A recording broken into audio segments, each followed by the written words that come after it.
Diba? Ano pangalan mo? Bagitin mo pa. Bagitin mo pa. Sige. Sige pa. Lagi yung 3 beses. Kabila.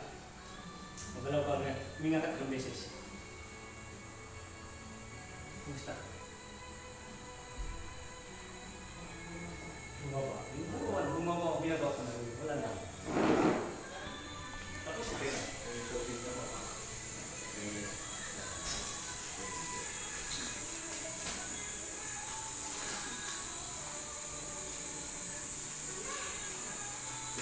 Kung tubig ito, sino naman may sakit sa inyo, may landat ano man sakit, pahiran nyo lang ng tubig ito at umahay. Tayo na tubig ito. Paspat niya siya. Kung may yung sakit, ano man yung sakit siya, pahiran nyo yan. Tapos, pagkiwala ka, dadali. Pangalan ni Jesus. Hindi ako pagaling si Jesus. Timbol na ako, bata pa ako, kasama ko ni Jesus. Iwala kayo sa kanya. Kahit anong sakit, makain ng tubig ito. Ayun.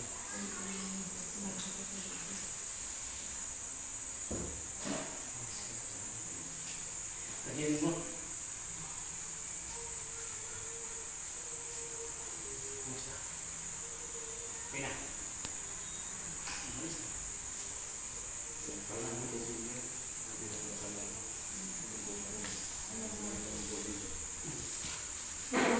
Dito,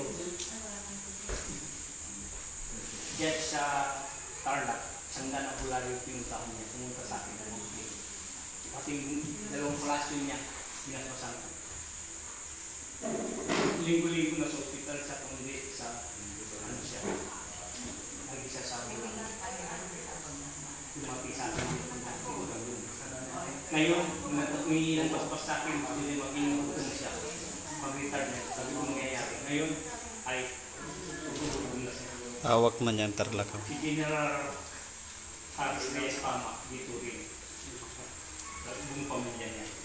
Doktor pa. Sa akin, kahit ibang nasyil, ibang suwag ng mundo tayo kung sa pangalan. Kahit sa cellphone lang, lahat, kasi ibang bansa. Kung dito lang sa Pilipinas, dapat natin dito.